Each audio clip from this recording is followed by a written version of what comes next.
Que el Eterno me los bendiga, amigos, familia, hermanos de la comunidad. Vamos ahora con la tercera lectura de esta parashá Shemot. Y esta tercera lectura va desde el capítulo 2, verso 11 al verso 25. Vamos a leer primero toda la lectura de la Torá y luego vamos a leer algunos comentarios del Humash. Dice así la tercera lectura.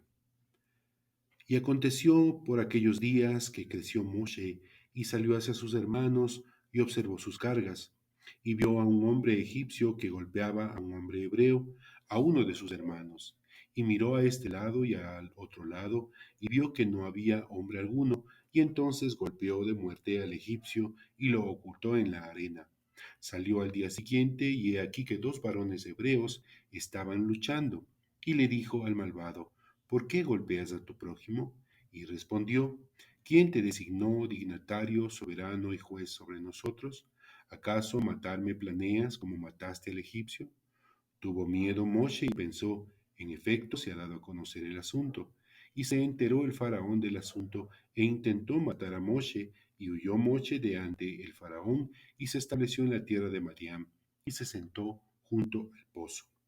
El sacerdote de Madián tenía 7 hijas. Ellas vinieron y sacaron agua del pozo, y llenaron los abrevaderos para dar de beber a las ovejas de su padre. Y vinieron los pastores y las expulsaron. Y se levantó Moshe y les salvó y dio de beber a sus ovejas. Y vinieron a Reuel su padre, y dijo él, ¿por qué es que tan rápido vinieron hoy? Y respondieron, un hombre egipcio nos salvó de los pastores e incluso sacó agua del pozo para nosotros y dio de beber a las ovejas. Y dijo a sus hijas, entonces, ¿dónde está? ¿Por qué dejaron al hombre? Llámenlo y que coma pan. Y deseó Moshe residir con el hombre, y dio a Sipora, su hija, a Moshe, y dio a luz a un hijo, y él, Moisés, lo llamó Gerson, pues dijo, extranjero he sido en una tierra extraña. Sucedió durante aquellos largos días que murió el rey de Egipto, y gemían los hijos de Israel a causa del trabajo y clamaban. Se elevó su súplica hasta Dios a causa del trabajo.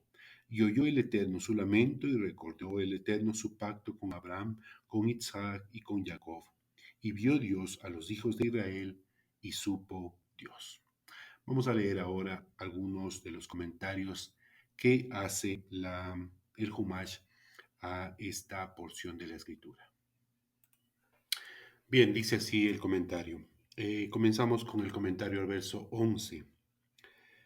El versículo anterior nos dice que creció en el sentido de que fue destetado. Ahora se nos dice que creció hasta ocupar una posición de responsabilidad, puesto que el faraón lo designó jefe del palacio. Así lo comenta Rashi. El Midrash ofrece opiniones diferentes respecto a qué edad tenía entonces. La opinión mayoritaria es que tenía 20 años de edad. Al describir a los judíos 2 veces como sus hermanos, el versículo está dando a entender que Moshe maduró en su sensibilidad frente a la opresión que padecían y que se identificaba como uno de ellos. Esta era su intención, ver su sufrimiento y sufrir junto a ellos. Así lo comenta Rashi. Ahora, según el Midrash,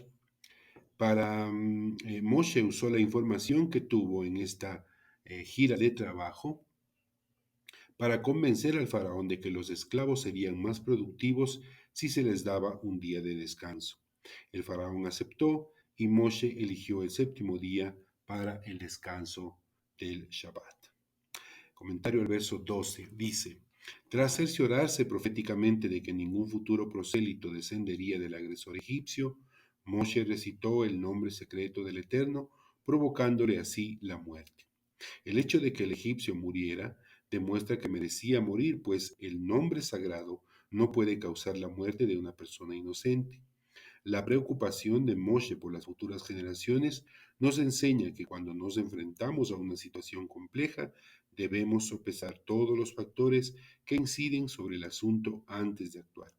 Si la responsabilidad que tenía Moshe de salvar a su prójimo judío con el drástico accionar que esto implicaba hubiera resultado en la pérdida de futuros judíos, entonces habría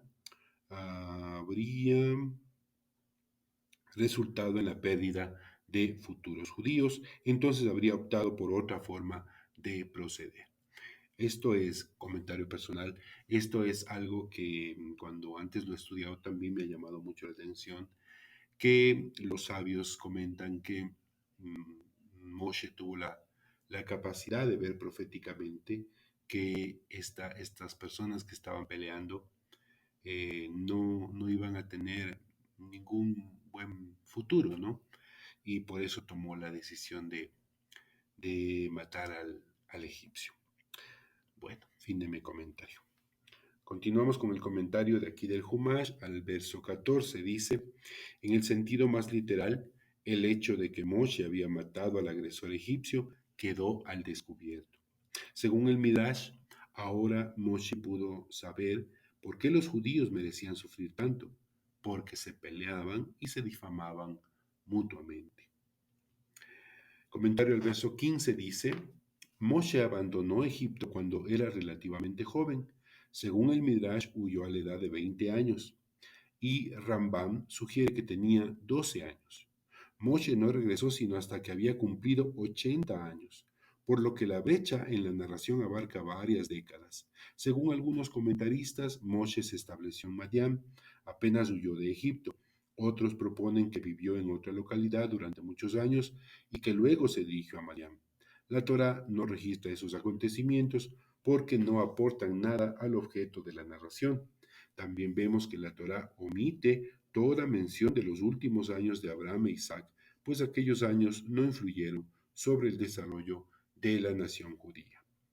Después de decir que Moshe se estableció en Madián, la Torá relata cómo lo hizo. Estaba sentado junto al pozo cuando conoció a su futura esposa y se estableció con ella en su tierra natal. Comentario del verso 16 al 22. Dice, Moshe buscaba esposa, por eso se apostó junto al pozo, siguiendo el ejemplo de Isaac y Jacob. Allí, al salir en defensa de las hijas de Jitro, a continuación demostró nuevamente cuán dispuesto estaba para luchar en defensa de quienes son victimizados por un poder superior. Comentario al verso 16 dice, el líder sin nombre es Jitro, quien era Cohen, palabra que significa tanto sacerdote como ministro. Um, Me llamó mucho la atención este comentario. Dice, tras oficiar de sacerdote de la deidad madianita, Jitro repudió la idolatría y entonces continuó siendo solamente un líder de prestigio. Así lo comenta el Tanjumá. Ahora, Rashi cita un midrash diferente según el cual, tras renunciar a la idolatría, sus compatriotas lo condenaron al ostracismo, además de perseguir a sus hijas, cuando éstas iban a dar de beber a las ovejas. Ramban sugiere que el descontento popular con Yitro era la causa por la cual sus hijas acudían temprano para poder extraer agua antes de que llegaran los otros pastores. Comentario personal, siempre que abandonamos, dejamos la idolatría, siempre que empezamos a estudiar la Torá, empezamos a ver las cosas de manera diferente, a pensar diferente, definitivamente vamos a ser relegados al ostracismo, relegados a ser vistos como personas raras, diferentes. Pero eso nunca va a lograr detenernos o a milanarnos frente a la preciosa experiencia de conocer, la preciosa misericordia del Eterno al enseñarnos la verdad de la Torah.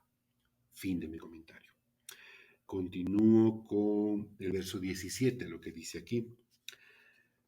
Moshe se sintió indignado ante la injusticia perpetrada por los pastores. Dado que las hijas de Jitro habían extraído el agua, nadie tenía derecho a quitárselas, y como esa agua no alcanzaba para todas las ovejas de las jóvenes, Moshe les extrajo más agua.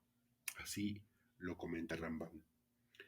Comentario al verso 18 dice, según Mejiltá, este era uno de los 7 nombres de Jitro, es decir, Reuel, ¿no? Reuel era uno de los 7 nombres de Jitro. Sin embargo, Rambam y Ben Ezra comentan que Reuel era el padre de Yitro, tal como se indica en Bamidbar capítulo 10, verso 29. Aquí se lo llama su padre porque los niños suelen referirse a su abuelo como su padre. Comentario al verso 19 dice, el Midrash contrasta a Moshe con Joseph, porque el verso 19 dice, cuando comentan las hijas de Yitro, dicen un hombre egipcio, ¿no? Entonces el Midrash contrasta a Moshe con Joseph. Siendo un esclavo exiliado en Egipto, Joseph no ocultó sus orígenes. La vengativa mujer de su amo lo llamó con desprecio el hebreo. Por su parte, Moshe al parecer se presentó como egipcio. A causa de esto, Joseph tuvo el mérito de ser enterrado en Eretz Israel, en tanto que Moshe no lo tuvo. Comentario personal. A veces así estas cosas tan simples, ¿no? En la Torah son tan interesantes porque nos hacen pensar que quizás simples actitudes o acciones cambian totalmente el desempeño o el devenir de las cosas, ¿no? Bueno, fin de mi comentario. Comentario del verso 20 dice, y Yitro pregunta, ¿no?, a sus hijas, ¿dónde está este hombre? No está bien que acepten un favor tan importante de un extraño y no tengan la gentileza de invitarlo a nuestra casa. Verso 21, el comentario dice, según el Talmud, Yitro insistió en que Moshe le jurara que nunca se iría sin su permiso. Comentario al verso 22, el nombre Gersom es una contracción de las palabras Yer o Ger Sham, que quiere decir extranjero allí, en Madián, ¿no? Moshe era un extranjero, pues esa no era su tierra natal. O tal vez, al igual que todos aquellos que anhelaban acercarse a Dios sin obstáculos que se les interpongan, Moshe se sentía como un extranjero en este mundo. Este sentimiento se vio realzado por su distanciamiento involuntario del pueblo judío, que incluso sumido en la esclavitud estaba más cerca de Dios que ninguna otra nación. Continúo con el comentario del verso 23 al 25, dice. Ahora la narrativa deja de lado a Moshe y vuelve a enfocarse en la difícil situación de los judíos en Egipto. Ya habían transcurrido casi 210 años desde el momento en que Jacob descendió a Egipto y 116 años desde que se había iniciado la servidumbre y 86 años desde que empezó la agobiante opresión. El pueblo judío gimió en su angustia. El Eterno oyó su clamor, contempló el terrible oprobio al que estaban sometidos y decidió que había llegado el momento de iniciar el proceso de redención. Así es como se entrelazan los dos hilos de la narración anterior, la esclavitud de Israel y el crecimiento de Moshe hasta alcanzar su madurez. Comentario al verso 25 dice, el tiempo que pasamos sufriendo siempre parece ser mucho más largo, porque el verso 23 dice, durante aquellos largos días, ¿no? Entonces, el tiempo que pasamos sufriendo siempre parece ser mucho más largo que el que transcurre cuando gozamos alegrías. Es por eso que el sufrimiento sin tregua que el pueblo de Israel padeció en Egipto hizo que los días parecieran mucho más largos e interminables. También es posible que el verso se esté refiriendo a los largos días de Moshe, que Moshe había pasado en su exilio personal desde que había huido de Egipto siendo aún joven. La muerte de un opresor odiado por lo general despierta alegría o esperanza, pues sus víctimas miran hacia el futuro con el anhelo de que vengan tiempos mejores. Sin embargo, cuando quedó en claro que el nuevo faraón no era mejor que el anterior, el pueblo gimió con reprimida desesperación. El suyo no fue un clamor de arrepentimiento o plegaria, sino de dolor. No obstante, el Eterno oyó y respondió con compasión. Comentario al verso 24 y 25 dice, incluso cuando los judíos no merecen la intervención de Dios, Él está obligado por el pacto que forjó con los patriarcas, aunque el mérito de los patriarcas no sea suficiente para obtener la salvación del Eterno. Un pacto, por definición, es algo inviolable. Verso 25, el comentario acá del Humash dice, las múltiples vejaciones que los egipcios infligieron a los judíos en privado, además de la esclavitud propiamente dicha, no eran evidentes a los observadores humanos, pero el Eterno lo miraba todo. En la interpretación que nos resulta tan familiar de la Agadá de Pesaj, los egipcios alteraron la vida familiar judía acosándolos con una persecución íntima cuyo alcance solo Dios podía conocer. Este ha sido el comentario del Humash a la tercera porción de esta parashá Shemot. Que el Eterno me los bendiga. Shalom, shalom.